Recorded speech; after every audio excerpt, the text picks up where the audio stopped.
Hello नमस्कार, welcome to संकल्प with Sandeep. आज की क्लास में हम एम्फेटिक और रिफ्लेक्सिव प्रोनाउन को कवर करेंगे, इसको समझेंगे। क्योंकि एम्फेटिक और रिफ्लेक्सिव प्रोनाउन में जो क्वेश्चन बनते हैं एग्जाम में उसमें बहुत कंफ्यूजन होती है, इसलिए इस चैप्टर को थोड़ा हमें ध्यान से पढ़ना होगा। चलिए चलते हैं। हाँ, देखिए यहाँ पे जो सेल्फ होता है, सेल्फ, ठीक है, ये जब किसी प्रोनाउन के साथ लग जाता है, जैसे हिम के साथ लग गया हिमसेल्फ, हर के साथ लग गया हर सेल्फ, ठीक है, तो यही बन जाता है रिफ्लेक्सिव या एम्फेटिक। रिफ्लेक्सिव एम्फेटिक दोनों एक नहीं है, इन्हीं की शक्ल बदल जाती है सेंटेंस में। कहीं पर ये रिफ्लेक्सिव बनते हैं और कहीं पर ये एम्फेटिक बनते हैं। तो कुछ उदाहरण यानी कुछ एग्जाम्पल के थ्रू हम समझेंगे कि यही सेम शक्ल के प्रोनाउन जो है कैसे एम्फेटिक रोल प्ले करते हैं और कैसे जो है रिफ्लेक्सिव रोल प्ले करते हैं, ठीक है।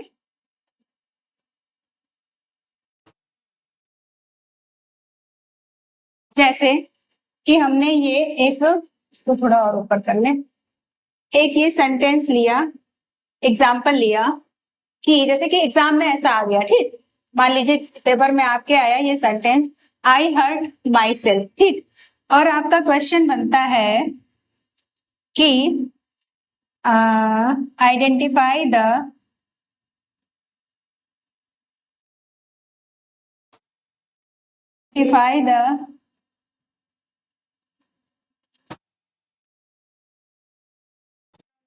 ठीक, आइडेंटिफाई द प्रोनाउन। मान लीजिए आपके पास दो ऑप्शन है, पहला हो गया एम्फेटिक और दूसरा हो गया रिफ्लेक्सिव।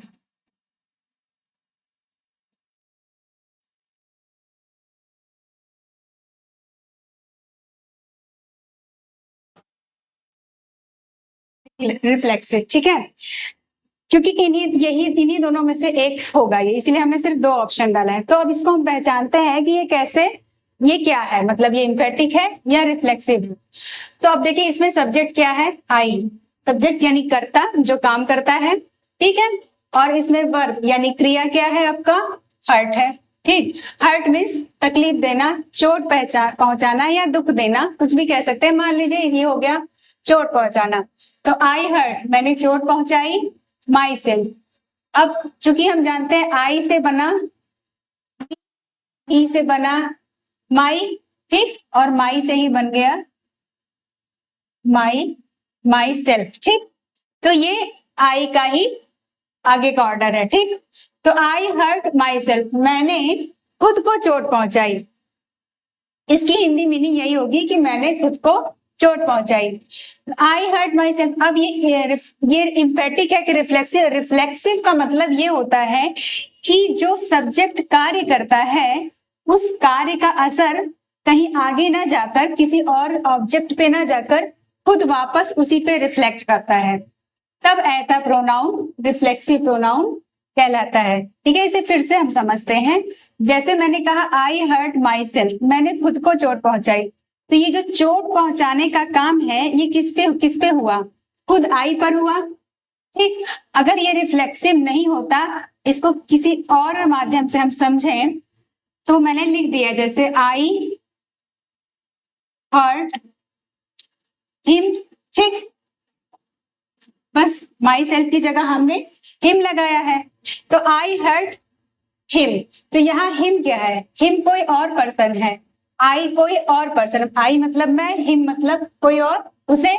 तो मैंने जो हर्ट किया यानी जो चोट पहुंचाई वो किसको पहुंचाई, किसी और को पहुंचाई। ये एक व्यक्ति है, इसने जो हर्ट किया वो किसको किया, इसको किया, तो ये कोई और है, ये कोई और है, तो इसके काम का असर दूसरे पर जा रहा है। लेकिन यहाँ पर क्या हो रहा है, इसके काम का असर खुद पलट करके इसी पर आ रहा है, मतलब ये खुद को चोट पहुंचा रहा है। तो इस तरह का प्रोनाउन जिसमें कर्ता के द्वारा किया गया जो कार्य होता है उसका प्रभाव खुद कर्ता पर यानी खुद सब्जेक्ट पर पड़ता है, उसी को हम रिफ्लेक्सिव प्रोनाउन बोलते हैं, ठीक है। अब ये दूसरा सेंटेंस देखिए, वी हर्ट अवर सेल्स। ठीक, वी क्या है, वी क्या है, वी मतलब हम मतलब ये एक प्लूरल है, ठीक है, प्लूरल है।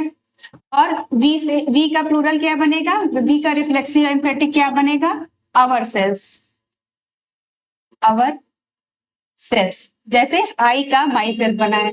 ठीक, तो वी हर्ट अवर सेल्स, हमने हमने चोट पहुंचाई खुद को, अवर सेल्स मतलब खुद को, यानी जो सब्जेक्ट का कार्य है उसका जो प्रभाव पड़ रहा है यहाँ खुद वी पर ही पड़ रहा है, किसी अदर ऑब्जेक्ट पर नहीं पड़ रहा है। कुछ एग्जाम्पल और हैं, उसे भी हम देख लेते हैं। थोड़ा सा बैक होकर के हम एक चीज देखना चाहते हैं।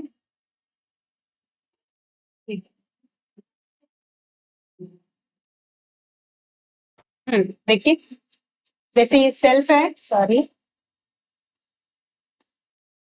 ये सेल्फ है ना, सेल्फ, अब यही सब में जुड़ेगा, सारे प्रोनाउन में। जैसे माई में जुड़ गया माई सेल्फ, योर में जुड़ गया योर सेल्फ, हिम में जुड़ गया हिम सेल्फ, हर में जुड़ गया हर सेल्फ, इट में इट सेल्फ। ठीक है, और जो ये सेल्फ है ये प्लूरल हो जाता है, ये सेल्फ जो है ये सिंगुलर के साथ जुड़ता है, सिंगुलर यानी एक व्यक्ति एक वचन के साथ, और जो सेल्फ है ये प्लूरल के साथ जुड़ता है, यानी कि बहुवचन के साथ। जैसे अवर, हमारा है ना, अवर मीन्स हमारा, तो अवर के साथ अवर सेल्फ, योर तुम्हारा, यू सिंगुलर प्लूरल एक ही होता है, हम पीछे पढ़ चुके हैं। तो योर के साथ योर सेल्स, देम मतलब उनका, तो देम के साथ देम सेल्स, वी, ठीक है, ठीक है, सॉरी वी वी वो नहीं है, वी का अवर सेल्फ ही होता है, ये वी का जो बनता है वो अवर सेल्फ ही बनता है। ठीक, तो our self, your self, them self, ध्यान रखना है कि ये एस लगना जरूरी है, अगर ये एस नहीं रहेगा तो ये गलत हो जाएगा। ठीक है, तो your self, our self, them self, इस तरह से ये प्लूरल प्रोनाउन बनता है। और my self, your self, him self, her self, it self से ये सिंगुलर प्रोनाउन बनता है। ठीक है, यही थोड़ा सा ऊपर हमने बताना था।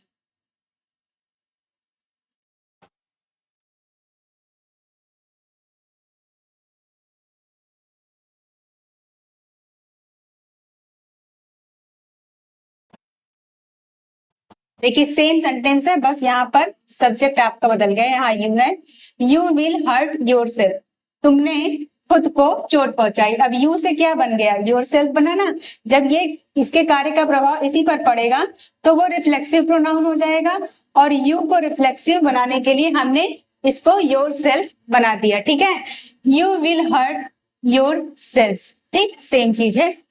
ही हर्ट हिमसेल्फ, यहाँ ही से क्या बना, हिम, और सेल्फ लगा के हमने बना दिया हिम सेल्फ, यानी कि इसको हमने रिफ्लेक्सिव में चेंज कर दिया। ही हर्ट हिमसेल्फ, उसने खुद को चोट पहुंचाई। सेम सेंटेंस है, बस यहाँ पर एक पुरुष की बात हो रही है, यहाँ एक स्त्री की बात हो रही है। शी हर्ट हर सेल्फ, अब शी के लिए हम क्या यूज करते हैं प्रोनाउन, हर। ठीक है, हर से बन गया हर सेल्फ, ठीक सेम जो यहाँ पर लिखा हुआ है। तो उसने खुद को चोट पहुंचाई, तो ये भी रिफ्लेक्सिव प्रोनाउन और ये भी रिफ्लेक्सिव प्रोनाउन हो गया। ठीक, दे ये प्लूरल है जो अभी हम बता चुके हैं, दे से क्या बना, देम, और इसके आगे लगा दिया गया सेल्स, एस को ध्यान दीजिएगा। दे हर्ट देम सेल्स, उन्होंने खुद को चोट पहुंचाई, मतलब उन्होंने जो काम किया, जो उससे उसका जो प्रभाव पड़ा उसका खुद पर खुद उन्हीं पर पड़ा, तो ये भी हमारा क्या हो गया, रिफ्लेक्सिव प्रोनाउन। जैसे कि हम जब शीशा देखते हैं तो हमें अपनी ही तस्वीर सामने दिखती है, किसी दूसरे की नहीं दिखती है ना, तो सेम इसमें भी यही चीज होता है, जो सब्जेक्ट जो भी कार्य करता है उसका असर खुद उस सब्जेक्ट पर पड़ता है, तब वो रिफ्लेक्सिव प्रोनाउन बनता है। The horse hurts hurt itself, अब इट क्यों लगा है, इट इसलिए लगा है क्योंकि ये हॉर्स के लिए आया है, एनिमल के लिए आया है, इसलिए इसको हम इट प्रोनाउन, इस हॉर्स के लिए इट प्रोनाउन यूज किए और सेल्फ लगा दिए, तो ये बन गया हमारा, तो ये बन गया हमारा रिफ्लेक्सिव प्रोनाउन। ठीक है, और आगे बढ़ते हैं।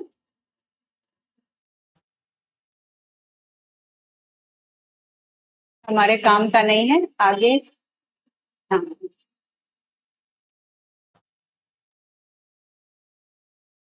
अब यहाँ पे देखना है, the word self is sometimes used as a noun. Point करने वाली बात ये है कि जो सेल्फ वर्ड है, जो अभी तक हम हर सेल्फ ही, जैसे हमने हर सेल्फ, हिमसेल्फ, इन सब में हमने ये जो सेल्फ वर्ड यूज किया है, ये अलग से कभी कभी नाउन की तरह भी यूज होता है। नाउन की तरह यूज होता है, सब्जेक्ट की तरह नहीं यूज होता है, क्योंकि सब्जेक्ट तो पहले लगता है। अब इस एग्जाम्पल से समझते हैं, to thine own self be true. ये एक पोइटिक लाइन है, इसको ऐसे समझते हैं, to thine own self be true, मतलब उसने खुद को सच्चा बनाए रखा, मतलब सत्य के साथ रखा। तो यहाँ पे जो सेल्फ है ये नाउन का रोल प्ले कर रहा है।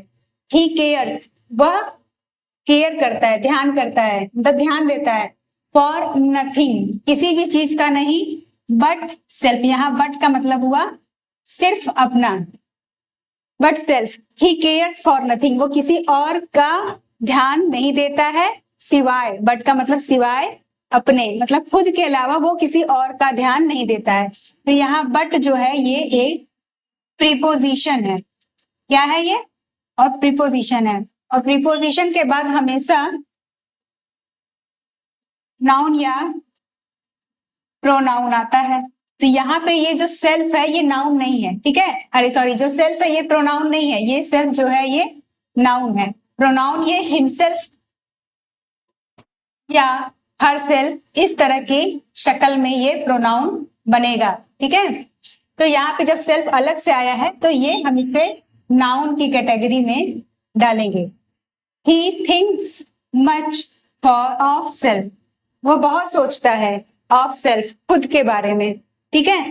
तो वो सोचता है खुद के बारे में, बहुत सोचता है, किसके बारे में? खुद के बारे में। तो यहाँ पे जो सेल्फ है ये नाउन का रोल प्ले कर रहा है, ठीक है, क्योंकि ये देखिए ये प्रीपोजिशन के बाद आया है ना, ये प्रीपोजिशन के बाद आया है। इसके पहले के सेंटेंस में हमने ये जो सेल्फ आता था, हिम सेल्फ, हर सेल्फ, वो किसके बाद आता था? जैसे पिछला उदाहरण देखा हमने, शी हर्ट सेल्फ, उसने खुद को चोट पहुंचाई। तो ये क्या था? ये वर्ब था, वर्ब के बाद क्या आया था? हर सेल्फ आया, सिर्फ सेल्फ नहीं आया था, हर सेल्फ आया था। तो ये रिफ्लेक्सिव हो गया, रिफ्लेक्सिव प्रोनाउन हो गया। लेकिन इन सब सेंटेंस में क्या है, इन सब एग्जाम्पल में क्या है, ये सिर्फ सेल्फ आया है और किसी न किसी प्रोनाउन के बाद आया है, इस वजह से ये नाउन कहा जाएगा, ना कि प्रोनाउन कहा जाएगा, ठीक है। इसकी शक्ल और सबसे अलग है, अकेला आया है, ये किसी की मदद के बिना आया है।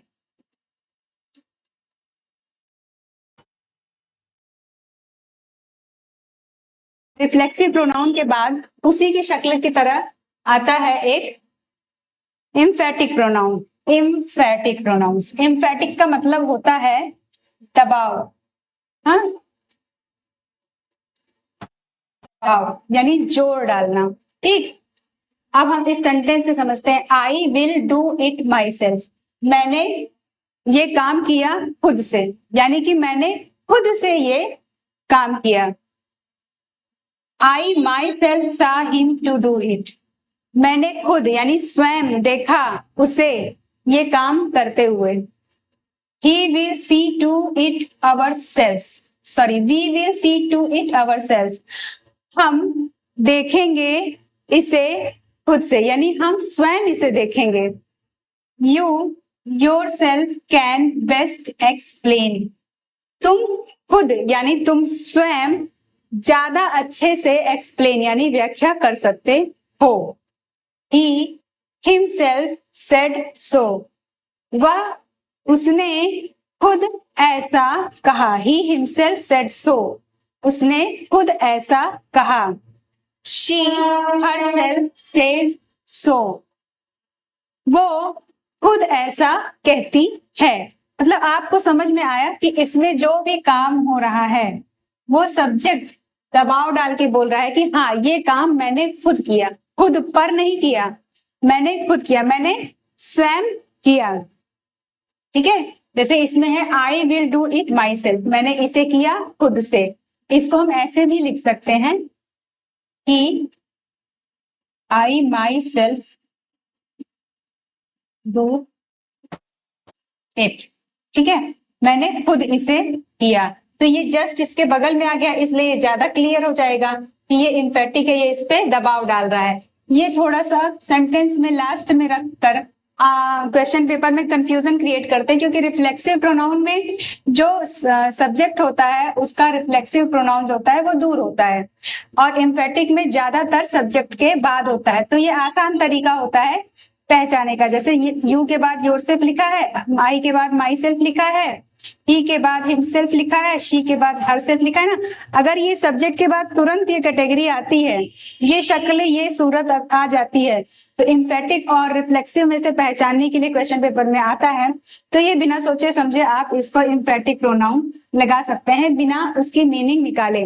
लेकिन जब इस तरह का सेंटेंस बनता है, जैसे कि ये बन गया कि we will see to it ourselves, हम देखेंगे इसे खुद से, तो यहाँ आवर सेल्फ को क्या किया गया है, वी से दूर कर दिया गया है।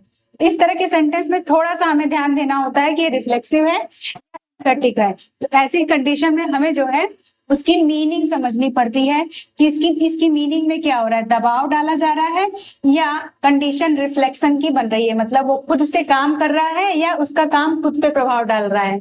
ठीक, इसमें क्या है, इसने काम किया, आई विल डू, हम करेंगे, क्या करेंगे, इसे करेंगे, माई सेल्फ, खुद से करेंगे, मैं खुद से काम करूंगा। ठीक है, तो इसके ये जो काम कर रहा है ये बता रहा है कि ये मैं खुद से करूंगा। तो यहाँ दबाव वाली स्थिति है, दबाव वाली स्थिति है, तो इसे हम क्या कहेंगे,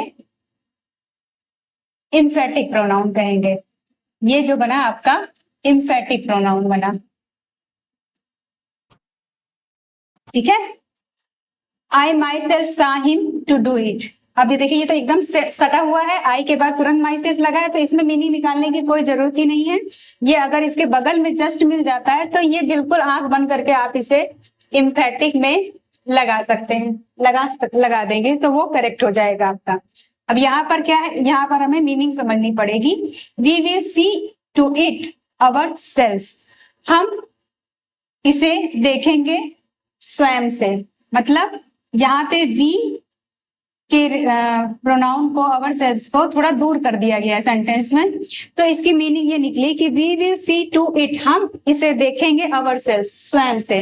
तो ये भी इम्फेटिक ही है, ये भी इस पर दबाव ही बना रहा है, इस वजह से ये भी इम्फेटिक प्रोनाउन है। इसमें मीनिंग के द्वारा हम समझेंगे। यू योर सेल्फ, अब देखिए यू का योर सेल्फ, इसका इम्फेटिक प्रोनाउन जस्ट उसके बगल में है, तो इसे बिना सोचे समझे हम इम्फेटिक में लिख सकते हैं। ठीक है, यू योर सेल्फ, तुम स्वयं से, you your self can best explain, तुम खुद अच्छा, तुम स्वयं अच्छा एक्सप्लेन यानी व्याख्या कर सकते हो। ही हिमसेल्फ, देखिए इसमें भी ही के बगल में ही उसका रिफ्लेक्सिव प्रोनाउन है, तो ही हिमसेल्फ वह स्वयं सेड सो, उसने खुद ऐसा कहा, तो ये भी इम्फेटिक नहीं है। ठीक, शी हरसेल्फ, उसने स्वयं से सो, ऐसा कहा, उसने खुद ऐसा कहा। तो यही देखना है कि इसमें जहां सेंटेंस आपको ऐसा मिले कि ही, शी, वी, आई, इट के बगल में उसका प्रोनाउन बगल में एकदम बिल्कुल बिना गैप का मतलब बिना कुछ आए बीच में, बिना किसी वर्ब के लगा हुआ है, तो उसे मीनिंग निकालने की जरूरत नहीं है, वो इम्फेटिक प्रोनाउन में ही जाएगा। लेकिन जब सेंटेंस इस तरह का बनता है, तो थोड़ा सा हमको उसमें मीनिंग निकालना पड़ता है कि हाँ इसमें क्या, कौन सी स्थिति बन रही है, रिफ्लेक्शन की, यानी कि प्रभाव जो है खुद पर पड़ रहा है उसकी स्थिति, या इम्फेटिक की, जोर की, दबाव की स्थिति बन रही है। जब दबाव की स्थिति बने, जब लगे कि हम सब्जेक्ट खुद दबाव डाल रहा है कि हाँ ये काम मैंने किया, तो वहां इम्फेटिक प्रोनाउन हो जाएगा। ठीक, जब सब्जेक्ट ये कहे कि इस काम का प्रभाव मेरे ऊपर पड़ा, तो समझिए वो रिफ्लेक्सिव प्रोनाउन बन जाएगा। जैसे पिछला था ना, ही hurt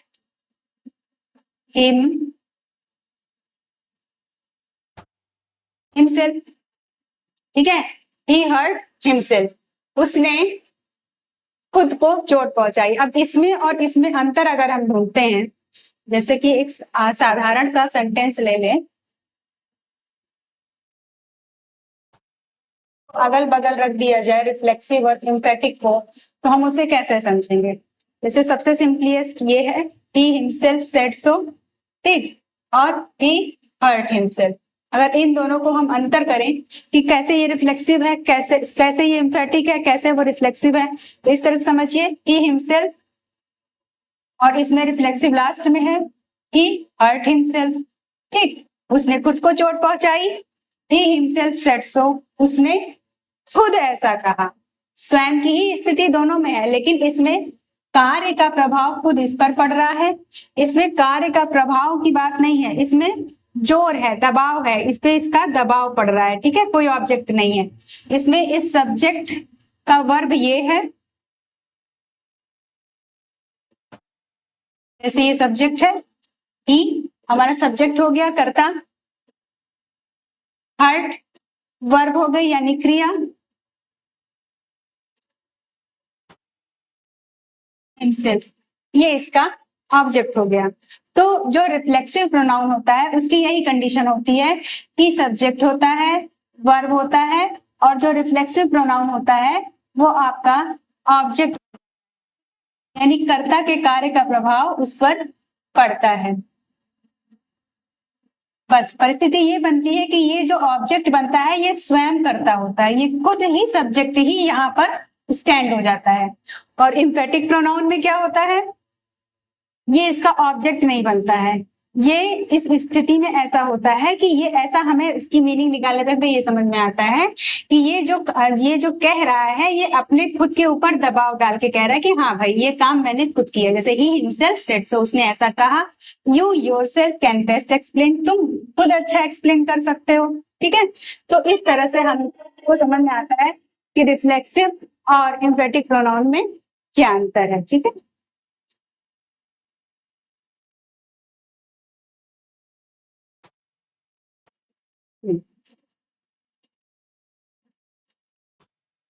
It was told so by the teacher himself, ठीक है।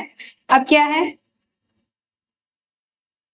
It was told ऐसा कहा गया, ऐसा इस तरह से कहा गया by the teacher himself। अब ये जो टीचर है ये himself इस टीचर के लिए ही यूज हो रहा है। अब ये टीचर क्या है, ये मेल है या फीमेल है, स्त्री है या पुरुष, तो भाई ये पुरुष है। क्यों, कैसे हमने पहचाना कि ये पुरुष है, हमने इस हिम से पहचाना कि ये पुरुष है। अगर ये स्त्री होती तो यहाँ पर क्या होता,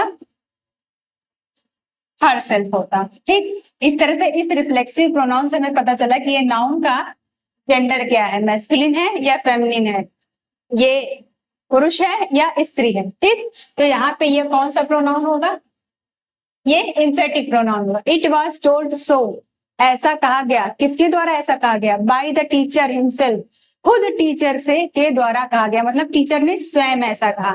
तो यहाँ पे दबाव की स्थिति बन रही है, तो यहाँ पे ये emphatic pronoun. We saw the prime minister himself, ठीक है। वी सा हमने देखा, द प्राइम मिनिस्टर को, हिम सेल्फ, सॉरी यहाँ पे हिमसेल्फ नहीं होना चाहिए, आवर सेल्फ होना चाहिए, ठीक है, ये थोड़ा सा गड़बड़ है। We saw the prime minister, we saw the prime minister himself, हमने खुद प्राइम मिनिस्टर को देखा, तो यहाँ भी दबाव की स्थिति बन रही है, इसलिए ये एम्फेटिक प्रोनाउन है। The town itself is not very large, ठीक। अब इसमें समझना एकदम आसान है, ये देखिए ये टाउन है, टाउन मतलब कस्बा, ठीक है, कस्बा जहाँ लोग रहते हैं। तो ये टाउन क्या है, निर्जीव चीज है, और निर्जीव चीज के लिए कौन सा प्रोनाउन यूज होता है, इट होता है, और इट के आगे सेल्फ लग गया तो ये रिफ्लेक्सिव या एम्फेटिक बनेगा। अब जांचना हमें ये है कि ये एम्फेटिक है या रिफ्लेक्सिव। तो अभी पिछली स्लाइड में पढ़े थे कि अगर नाउन या सब्जेक्ट के बगल में तुरंत इस तरह की शक्ल दिख जाती है, सेल्फ वाली, him self, it self, her self, तो उसको बिना सोचे समझे हम एम्फेटिक में डाल देते हैं। क्यों? क्योंकि ये इस पर दबाव बना रहा। द टाउन इटसेल्फ, जो टाउन था वो खुद, इज नॉट वेरी लार्ज, वो खुद ही बहुत बड़ा नहीं था, ठीक, मतलब छोटा सा टाउन था। They themselves admitted their guilt, they themselves, उन्होंने स्वयं यानी खुद, एडमिटेड देयर गिल्ट, अपने अपराध को, अपनी गलतियों को स्वीकार किया। एडमिटेड स्वीकार करना, ठीक। तो यहाँ पे दे क्या है? ये दे मतलब वे लोग, कई लोग होंगे, 2 3 4 5, तो इसलिए ये प्लूरल है। प्लूरल के लिए हमने कौन सा प्लूरल प्रोनाउन यूज किया? देमसेल्व्स, ठीक। तो वही सेम स्थिति है, जैसे टाउन के बगल में इटसेल्फ लग गया, वैसे ही दे के बगल में देमसेल्व्स लग गया। और जब एकदम बीच में दोनों बिना किसी प्रीपोजिशन या बिना किसी वर्ब के आया है, तो ये इन्फेटिक में ही, इन्फेटिक प्रोनाउन में जाएगा। तो they themselves admitted their guilt, उन्होंने स्वयं अपनी गलती स्वीकार की, खुद खुद अपनी गलती स्वीकार की, ठीक। यहाँ भी दबाव की स्थिति ही है। It will be seen that here compound personal pronouns used for the sake of emphasis, मतलब इतना कहा जा रहा है कि ये जो इस तरह के प्रोनाउन हैं, किस तरह के प्रोनाउन हैं, जिसकी शक्ल तो एक है लेकिन वो 2 तरह से काम करता है, जैसे कि ये हो गया आपका इटसेल्फ, देमसेल्व्स, हिमसेल्व्स, हाँ, इस तरह के जो प्रोनाउन होते हैं ये एम्फेटिक प्रोनाउन का भी रोल प्ले करते हैं और रिफ्लेक्सिव प्रोनाउन का भी रोल प्ले करते हैं। बस ये है कि उनको समझना पड़ता है कि वो किस तरह का कार्य उस सेंटेंस में कर रहे हैं, ठीक। तो आज की क्लास में बस इतना। Thank you very much.